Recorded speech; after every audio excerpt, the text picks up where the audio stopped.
You know, you got to watch preachers. They do a little housekeeping up here. My thumb drive is up here. You got to watch. Didn't give that back to me. I'm sure it was an honest oversight. But not taking any chances because I might forget about it if I don't take. You know how it is. You got to do something while you're thinking about it, or just forget it.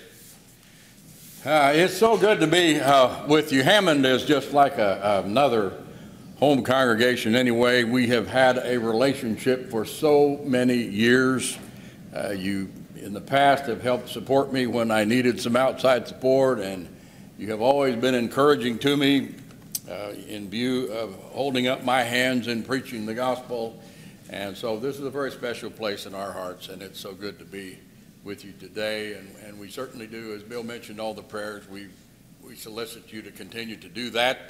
She begins her treatment next Sunday, going to be able to stay at home at least, hopefully, and just take some pills every day, but that's still not going to be easy on her. And quite frankly, Bill, I don't know how she does it. I stand in awe of her, but I made a good choice almost 44 years ago now.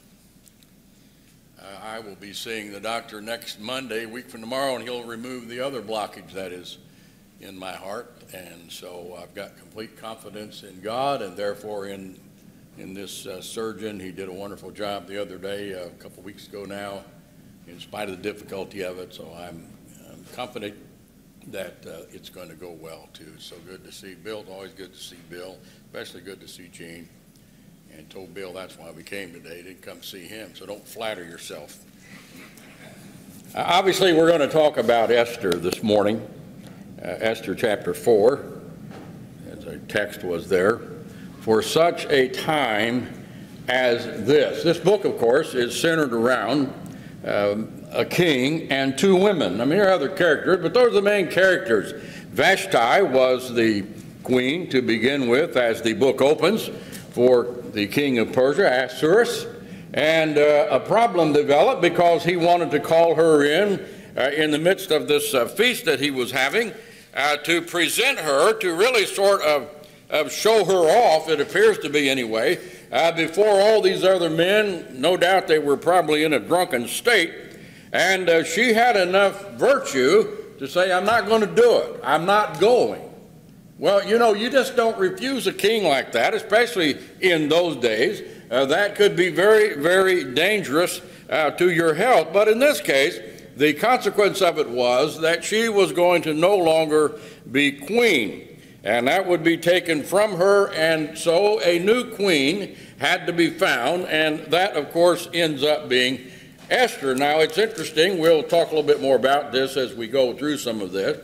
Esther then was chosen as the replacement. She was one of those taken into captivity in 586 BC. There was yet another carrying away into captivity prior to that, and then this one here. And so the Jews are in captivity, and they're scattered around all over the empire, the world as is now controlled by the Persians, starting out with the Babylonians, Medo-Persians, and of course eventually the Greeks and then the Romans. We're all familiar with that. We've studied that so much in the Old Testament. So we're in that second worldwide kingdom, the Medes and the Persians, and the Persians outshine the Medes on that. So we have to have a new queen, and in chapter 2, Esther is selected to be the new queen.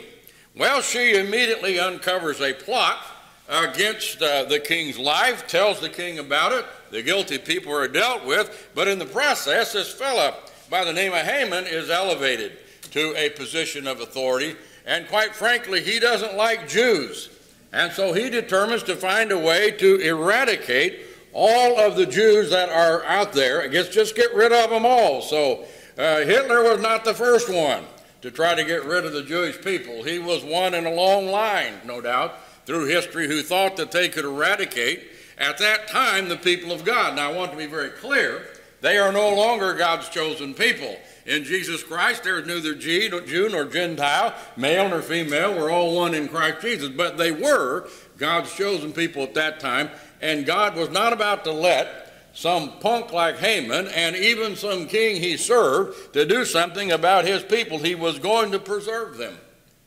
but he needed somebody to step up to the plate, as he always does. And he always finds someone, even as we'll see that her cousin let her know, listen, if you don't, somebody else will. God will accomplish his purpose, but right now it was going to be time for Esther to decide whether she was that one or not. Well, what kind of a time was it? The lesson is entitled, For Such a Time as This. Well, what kind of time was it? It was, I would tell you, a time of extravagance. Now, I'm not saying that everybody lived in extravagance, but in the environment where Esther would find herself, we're talking about luxury and environment. And it seems like that they were just pleasure mad. Back in chapter 1, as I already alluded to, there was this great banquet lasting 7 days. Now, there's great banquets held today, and there's great celebration today, but most of them don't go on that long. But this one did. These days were completed. The king gave a banquet lasting 7 days for all the people present in Susha, the capital, from the greatest to the least in the court of the garden of the king's palace. So this was just a pleasure-mad throng that we're dealing with here. And why not? He saw himself as standing at the top of the nations, and he was. The problem with these kings, though, was they didn't realize how they got there. They always thought they did it themselves, and that's why they boasted often about their great power. But we know they were only there because God put them there. And every ruler under the sun needs to remind themselves they are there because God wants them to be there for a certain purpose. Don't get the big head. You didn't really do it yourself. But most of them never looked high enough to see that plan that God had in mind. We see in our own time billions and billions of dollars spent on fun and recreation, and there's nothing wrong with some recreation. It's good. There's nothing wrong with enjoying some of the pleasures of life, depending on what they are. But when one gives themselves over to that, that's the problem. We're not to be given over to the pleasures of this world. Can we enjoy the things around us? Certainly we can. But we are not to allow that to just take over. What happens is that contributions to the Lord's work and the gifts to religious organizations, I'm talking first of all generally out in society, they're not very large. It's amazing to me. Usually every time we have a presidential election, they will usually put out their tax returns. And it is amazing to see sometimes what a paltry amount is given by some of the candidates who are wealthy. Now, there are a few from time to time who give a respectable amount to various kinds of charity, but not a lot of them do. Many of them just simply spend it on their own pleasures. Well, that's not anything new. In 2 Timothy chapter 3, Paul wrote, and he said to Timothy that in the last days, difficult times will come, and they were in a period of last days, at least prior to the destruction of Jerusalem. Men will be lovers of self, lovers of money, boastful, arrogant, revilers, disobedient to parents, ungrateful, unholy, unloving, irreconcilable, malicious gossip, without self-control. This could describe our society, couldn't it? Think Charlotte, North Carolina. I was sickened by what I saw.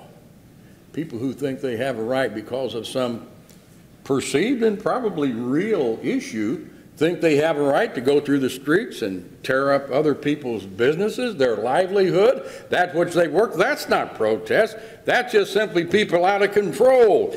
They have no self-control, just like this going on here. Brutal, haters of God, treacherous, reckless, conceited, lovers of pleasure rather than lovers of God. But now the sad thing is that I don't think Paul was really talking about people necessarily out in the world. Holding to a form of godliness, although they've denied its power, avoid such men as these. Christians succumb to the same thing. So a time of great extravagance. It was a time of drunkenness one of the chief pleasures of the day. Again, in the description given of this great feast that was presented to everybody there by the king.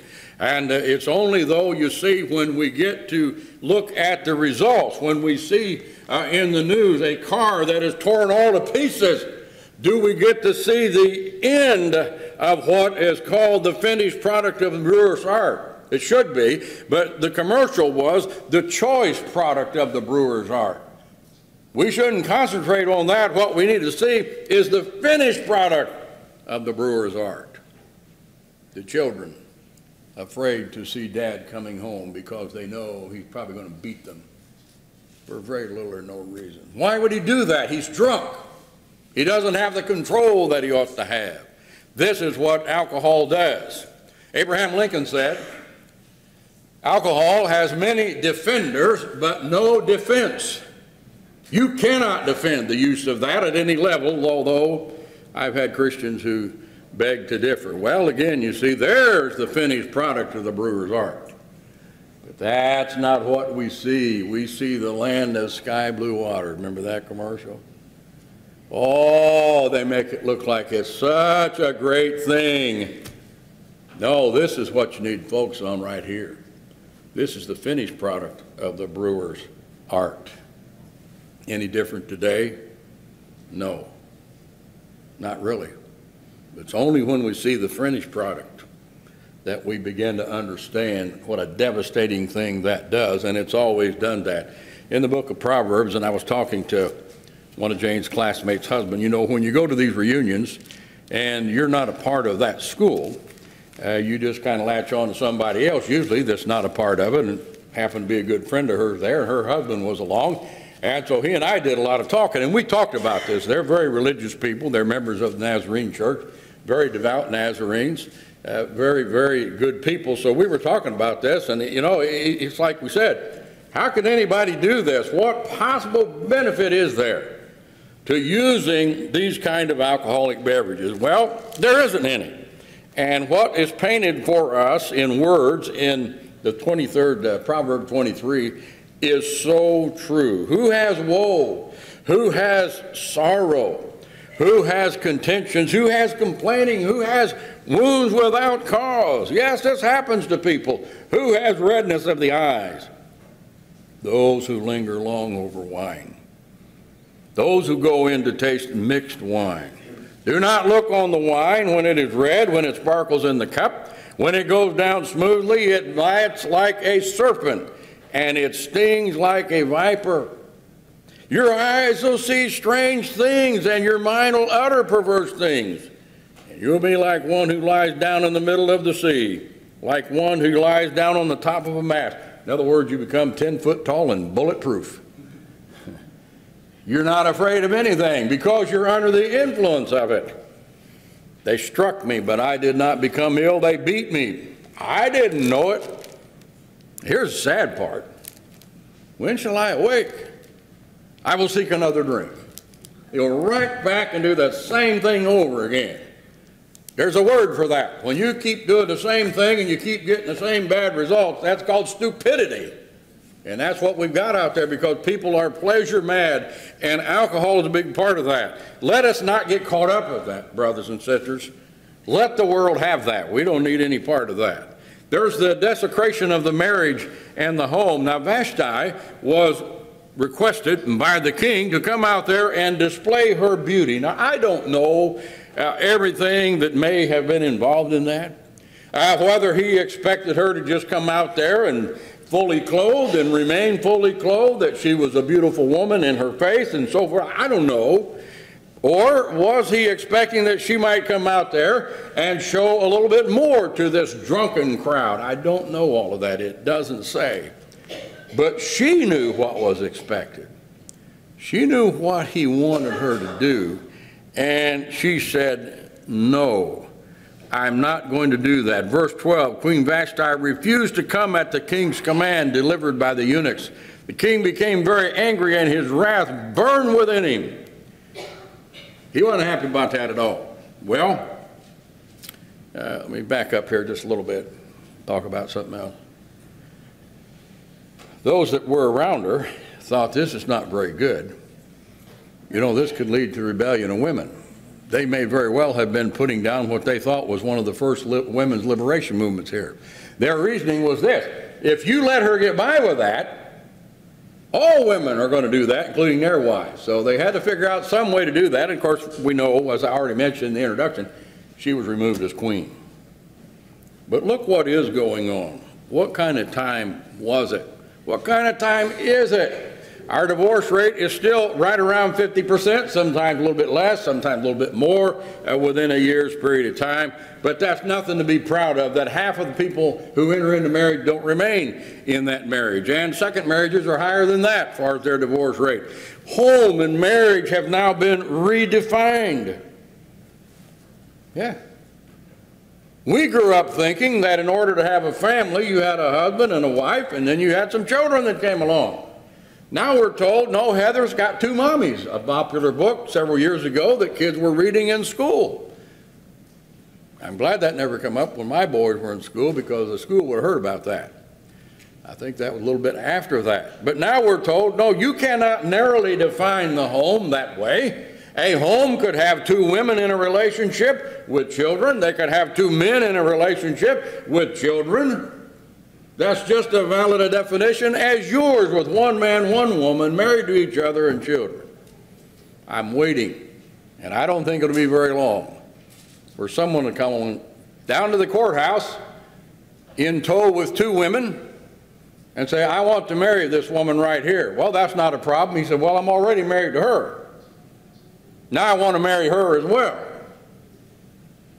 Well, no, wait a minute. We can't. What do you mean you can't allow that? There's no definition for marriage anymore.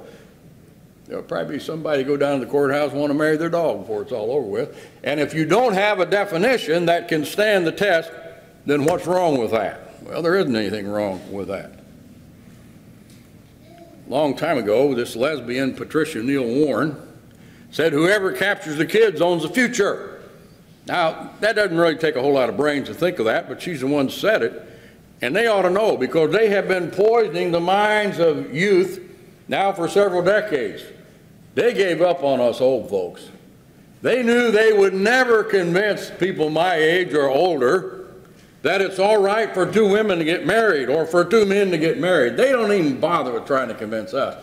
But they start with our children and our grandchildren, and they put that in their head. And that's the reason why now when they do polls, if they're accurate, I'm not sure they are, supposedly, the approval rating for same-sex marriage is getting higher all the time.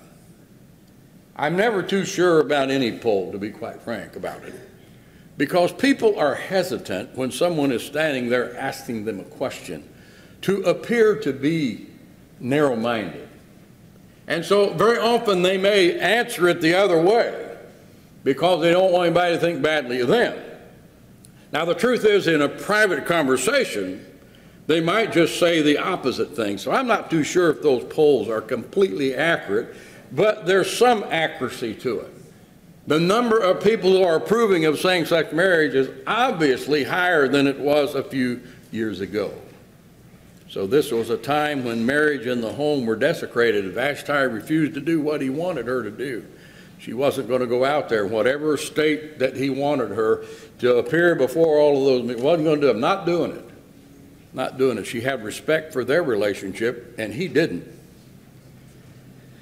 It was a time when human life was cheap, really. They were going to just wipe out a whole nation of people, just like that. Just because Hammond made up a story about them, they were going to be destroyed. Over here in the 3rd chapter, we read here verses 9 through 11. If it is pleasing to the king, let it be decreed that they be destroyed. And I will pay 10,000 talents of silver into the hands of those who carry on the king's business to put into the king's treasury. And so the plan was approved by the king, and he was given the silver. Here's your silver, and the people also to do with them as you please. So Haman set out then to systematically destroy all of the Jews throughout the empire, just like that. No regard for human life. That sound familiar? We have to deal with abortion. Probably some 73 million abortions since 1973, and that's the legal ones. Yeah. Kill them. There's nothing there. That's just a piece of flesh. That's not a human being. And some citizens of ours and some politicians, if they could, they would allow for an abortion a day before birth.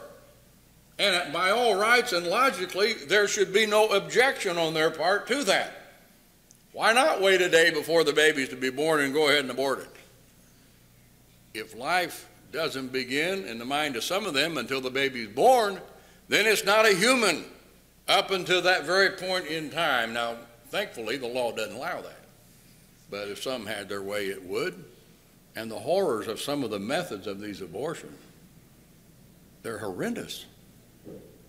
The late-term abortion, you basically just reach in there, pull that skull out, and crush it. And we're supposed to be a humane group of people? All kinds of killings in schoolyards. We're seeing all kinds of shootings going on. We're seeing euthanasia. You know, as you get older, you get a little bit more concerned about that. Wait a minute here, you know, when you're young, first of all, you think you're not going to get sick anyway. But as you get older and your body starts wearing out, and it's going to, for every one of us, you begin to think about that. You get on Medicare, and begin to think, well, wait a minute, you know, if someday the resources became much more limited, who's going to get the surgery they need? Somebody in their 80s or somebody in their 50s or 40s? Well, that'll be an easy one to answer. They're going to put us old folks on a list. And we may not even live long enough to get what we need because they're going to protect the younger ones because the younger ones are putting money into the system. The older ones are taking it out. They're not going to care about us. And we say, oh, that could never happen. We don't have enough people in this country that would allow that. Yes, we do. We got enough people to allow abortion. Why should they be concerned about people on the other end of life? What shall we say to this? We say to this the same thing the Bible's always said. Human life is precious to God. Let us make man in our image after our likeness. After the flood in the 9th chapter of Genesis, verses 5 and 6, our God decreed that human life is precious and that when someone comes along and willfully takes human life, his life is to be taken. Genesis 9, the covenant that God made with mankind after the flood, including, of course, that he would not again destroy the earth by a flood. He says here, surely I will require your lifeblood from every beast I will require it, and from every man's brother, I will require the life of man. Now, these people out there who are opposed to capital punishment on religious grounds, they need to go back and read their Bible. It is so plain. God said, whoever sheds man's blood, by man his blood shall be shed. Why the distinction? You can kill an animal and you're not worthy of death. Well, some of them would make it that way. Here's why. For in the image of God he made man. Don't ever oppose capital punishment. That meets with God's approval. Someone says, well, now wait a minute. How can you oppose abortion but approve of capital punishment? That's a very simple question to answer. It's the difference in not the fact that they're both human, but that baby, that's innocent human life. The murderer is guilty, and God said when you kill someone, your life is to be taken so that people understand just how serious a matter that is. That's where our government should be on capital punishment, but they don't always find themselves on that page, but that's where they ought to be. They ought to be upholding it. Then, of course, in Romans chapter 13 and verse 4, it talks about a sword, and that God does not bear the sword in vain. Well, what's the sword? That's an instrument of death. God gave civil government the right to put criminals, not just the right, the responsibility to put murderers to death. Well, the next thing we want to talk about here is, we know what kind of time it was, and it's pretty much like ours. Esther understood, as Mordecai told her, there's going to be no escape. Just because you're over here in the king's house, don't think that you will escape. It's going to affect every household. That's what he's trying to get across to her. Now listen, you're not going to escape destruction. You and your family are going to be destroyed just like all the rest of us. Now, she has hidden her heritage. I've always wondered, how they somehow didn't find that out till they did. But she goes through that whole process and becomes queen and has hidden the fact that she is a Jew. But that's not going to stay hidden forever, and Mordecai is letting her know, you're going to pay the penalty just like the rest of it. You see, the problem is, because of wickedness in the world, we all have to, in this sense, breathe that foul air. We all have to deal with wickedness, though we may be striving very hard to keep ourselves free from sin. But our adversary out there, he gets everybody that he can. For Satan, you see, Peter said, is like a roaring lion seeking whom he may devour. He doesn't care who it is, so long as he can devour somebody. I believe he works overtime on us. But we are not immune. Just because we become a child of God, there is not some protection put around us by God so that we are never tempted. No, we're still going to be tempted. James talks about that in chapter 1. So we cannot escape the wickedness that is in this world. We're not supposed to move up on top of a mountain to get away from it. We're going to be affected by it, and that's what Esther needed to understand. Everybody is going to be affected by that. It's going to spill over the garden walls. I guess especially being a preacher and associating primarily with Christians who for the most part are the best people on the face of the earth, gathering will not be any better until we gather in the very presence of God. Right now, the best we can get, the closest we can get to that is when we assemble with the saints, wherever they might be. That's as close as we can get to that for time being. And so if we spend most of our time with our fellow Christians, and we do need to spend time with them, it's easy to forget there's an evil, wicked world out there. And we can, when you go to work, you have to associate with the evil that's out there. But it's awfully easy to kind of forget about, I'm a part of the church and I've got such great people to be around. But it's out there and it affects all of us. It spills over the walls. Look at the crop of politicians we get every time. Some would lead us into sinful things and ought not be supported for that reason. But we have a responsibility. What's our responsibility? Have no fellowship with the unfruitful deeds of darkness. Well, that's the easy part of that verse, I believe.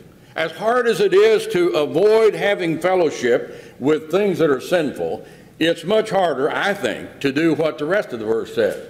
But instead, reprove them. We don't like that reproving business. It puts us at odds with other people. It forces us, like Esther, to stand up and say, no, I'm not going to do that. I can't participate with you in that. I'm a Christian. I have a responsibility to be an example to the world. We must, as Paul told Timothy, defend the faith. Paul had obeyed the gospel. He was a preacher himself, and he needed to be reminded. Apparently, Paul thought so, and so he did remind him about his responsibility in several different places. But here in chapter 6, verse 12, he said, fight the good fight of faith. Take hold of eternal life to which you're called, and made the good confession in the presence of many witnesses. Fight the good fight of faith. You see that word fight? Fight the good fight of faith. 2 times in that verse talks about fighting. Listen, being a child of God is not easy. But being a child of God means we stand up and we are counted on God's side just exactly like Esther did. Now, what's required of the faithful? Jude said we must earnestly contend for the faith. I'm going to have to move on here. Be preaching till supper. There were several people gathered, just to take an aside here for a moment. Several people gathered out in the lobby while I was having my procedure a couple weeks ago, and I found out later that as the doctor came in and explained what he'd been able to do, and they got having a conversation about how that'll increase the blood flow. And one of the dear sisters there in the congregation said, well, you know what, he might even be a better preacher, more blood flowing. And that idea was kind of tamped down by one of the brethren. He said, well, no, I don't know about that. But I said, now he's going to remember more. He can preach longer. so she didn't get the answer she's looking for on that. Well, anyway, back to the point here. What is required of the faithful? Be people who will not bow down. Mordecai refused to bow down, and so Hammond was especially after Mordecai. But you see, he had decided to be faithful to God. Even as the apostles in the New Testament, we ought to obey God rather than men. We cannot help but do what we're doing. You do what you think you got to do, but we're going to keep on preaching and teaching. They were not people who were silent, and we can't be people who are silent. And this was the reminder here in the text that was read for you in chapter 4, verse 14. If you remain silent at this time, relief and deliverance will arise for the Jews from another place, and you and your father's house will perish. And who knows whether you've not attained order for such a time as this. Great example of the providence of God, obviously. Reminding Esther, look, it just might be that this whole thing of Vashti losing the opportunity to remain as queen, you've now been selected as queen. You're in a position, if anybody can, you can stop this business of exterminating your own people. But now if you don't, God's going to accomplish it another way. But you've got an opportunity to stand up here. And so she decided, of course, that she would risk her life to do that. Perhaps it's a reminder of the same passage we know in Matthew 10. Fear not them that can destroy your body, but fear him that can destroy both body and soul. And here there was an appreciation and a fear. She wanted to do the right thing. And that's what concerned people are going to do. They're going to have faith and they're going to have the courage to act. And so she went in and she went before the king. And all of this, of course, turned out the way it should have as we go through the rest of the book. And when we read it all, it's a very interesting read, of course. All of it came about the way God wanted it to because she had the courage to do something about it. She stood up when it was her time to stand up and did something about it. And that is what is required of the faithful. The passage there in Luke 14, verse 26 talks about sometimes family, you know, they'll be in the way. They will be the ones opposing the very thing that you need to do. Well, then you have to make a decision. Who am I going to serve? If anyone comes to me and does not hate his own father, mother, wife, and children, and brothers, and sisters, yea, and even his own life, he cannot be my disciple. There is a separation to be made, and serving God is the most important thing. And if that means separating myself from my family, then so be it. Well, what if I'm not willing to run the risk? What if I don't feel like I've got enough courage to sometimes stand up and do what I need to do? Well, is there somebody else willing to stand up? Support them in it at least. There was a show of support here for what Esther wanted to do. Strengthen the hands of those that teach. Sometimes we say, well, you know, I'd like to teach, but I can't. Well, you might be able to learn. Meanwhile, though, as Paul encouraged the Galatians there, you can help strengthen those who are willing to do it. Help uphold them. The Philippians, Paul made a point in chapter 4, verse 14, how they had helped him. They had been a source of strength to him. And I want to make a final point here, and that's going to be yours. There will be a time of victory. It came in the book of Esther. She played, of course, a leading role in that. We're not going to go through all the details of that. Esther identified Haman as the instigator of the plot to destroy her people. And we know how that turned out. He was hung on the very gallows that he prepared for Mordecai. The king retracted the law that had been instigated falsely against the Jews, and victory became complete. Mordecai, in fact, was promoted to a high office in the land. Listen, folks, when you stand up and do what's right, God's going to watch out for you. He really will. Sometimes we have trouble believing that, and so we give in. They had victory over their enemies. The feast Purim was instituted. Victory is great, and God will give us victory if we stand with him. And if we overcome all the obstacles that get in our way, we will have that crown of life Paul talked about in 2 Timothy 4. That was waiting for him. I fought a good fight. He said, I've finished the course. I've kept my faith. Henceforth, kept the faith. Henceforth, there's laid up for me a crown of righteousness, which the Lord, the righteous judge, will give me in that day. Not me only, he said, but all them who love his appearing. But we got to overcome. Change begins where? We sometimes think it begins with somebody else. No, it begins with me. And it begins with you. Are you allowing God to use you in his service, like he used Esther? Who knows at such a time as this? The providence of God is a wondrous thing. We cannot always know for sure. Sometimes Joseph seemed to know. I know why I was down here in captivity, but sometimes you can't figure it out. But it doesn't mean God isn't working in his providence, using each one of us to accomplish his purpose. If you're here this morning and you're not a child of God, he can't use you. You need to become a Christian. You need to express your faith in Jesus Christ as the Son of God. Change your mind, determine to do differently. Repent of your sins, confess your faith, and then be baptized, immersed in water for remission of sins. If that's what you need to do, everything's ready, I'm sure. And if you've wandered away, your Heavenly Father wants you to come back so he can use you again to accomplish his purpose. But you let us know as we stand and sing.